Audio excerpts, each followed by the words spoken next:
Hi, hello, welcome again sa channel na ito. Ito yung G Solutions at ako si Engineer Gasilia.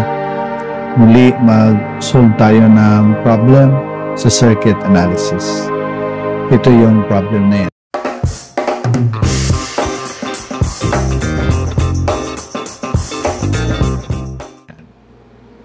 Sabi doon, 100 liters of water is heated from 20 degrees Celsius to 40 degrees Celsius.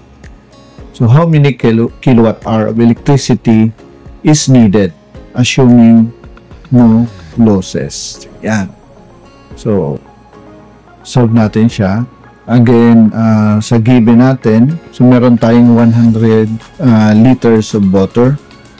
So H2O water. So 100 liters. Ito yung volume ng tubig natin. Ito ay pinainit sa temperature na mula 20 degrees Celsius hanggang 40 degrees Celsius. So yung tinatanong sa atin kung ilang kilowatt hour ng electricity ang kailangan. How many kilowatt hour of electricity is needed? So yan. So solution. So alam naman natin yung ang formula ng density. Kung gusto natin makuha yung density ng ating tubig o kaya ng liquid, yan ay equal sa mass over the volume. Or pwede nating sabihin na D is equals to M over V, mass over volume. So tubig yung pinag-uusapan natin. Yung density ng tubig natin, yung density ng water ay equivalent siya sa 1,000 kilogram per 1 cubic meter. Lagyan lang natin ito ng konti dito. So, cubic meter. Yan. Tapos, ano pa ang alam natin? Kakailanganin din natin yung specific heat. So, yung specific heat ng tubig, sulat natin dito.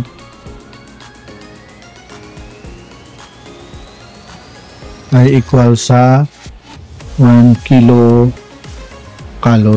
is equals to kilogram degree Celsius. Yun yung specific heat ng tubig. Ito ay inassign sa notation letter na C, that the heat Q is equals to the mass times the specific heat times the change in temperature.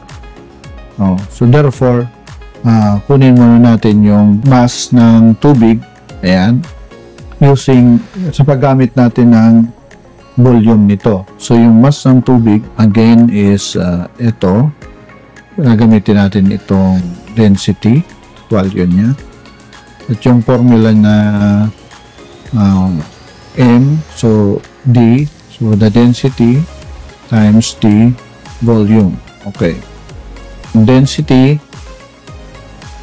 ng tubig is 1,000 kilogram per cubic meter. So, yan yung density niya. Times the volume. Yung volume ng tubig ay binigay sa atin na 100 liter. Sulat natin dito, 100. I-convert natin yung 100 liter sa cubic meter. Ito ay times.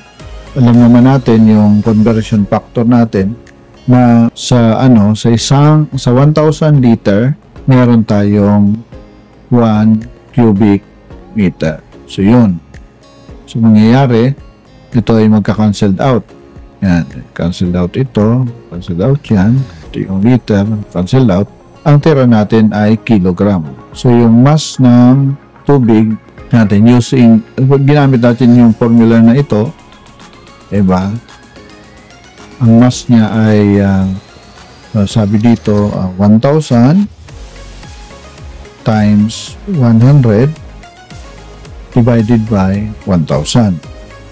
Magkakaroon tayo ng 100 kilogram. Obvious naman, ano? So, 100 kilogram yung mass ng tubig. Bali, meron na tayong para dito sa mass at yung C ay nandyan na rin at saka yung change T nandito na rin. Makukuha natin dito sa yan.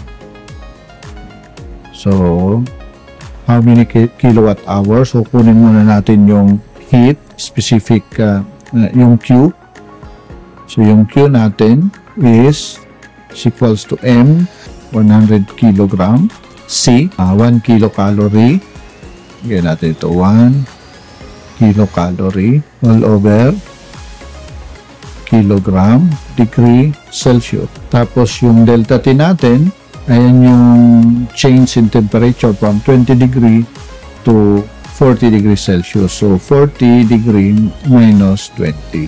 So this is Celsius degree. Okay? So mangyayari, mapapansin mo, ito ay magka-cancel, ito rin ay magka-cancel. So yung tira natin ay kilocalorie. Okay, so 40 minus 20, again, yung Q natin ay 40 minus 20, that is 20 times 100. So meron tayong 2,000 dito, kilocalorie. So yan yung calorie o energy or heat na kailangan para yung 20 degrees Celsius na temperature ng tubig ay mapunta sa 40 degrees Celsius. Pero nga, yung pinapahanap na sa atin, yung kilowatt hour. So therefore, itong kilocalorie natin ay convert natin sa kilowatt hour. So alam naman natin na may conversion factor tayo na 860 kilocalorie. Isang kilowatt hour siya. So magka-cancel to.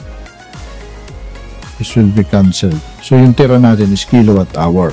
So, yung Q natin in kilowatt hour is 2,000 divided by 860. So, magkakaroon tayo ng 2.32 kilowatt hour. Ito yung magiging sagot natin. Yan yung hinahanap nating kilowatt hour value. Okay, so yun, napakadali lang ng problem na ito. Again, maraming salamat sa iyong panonood.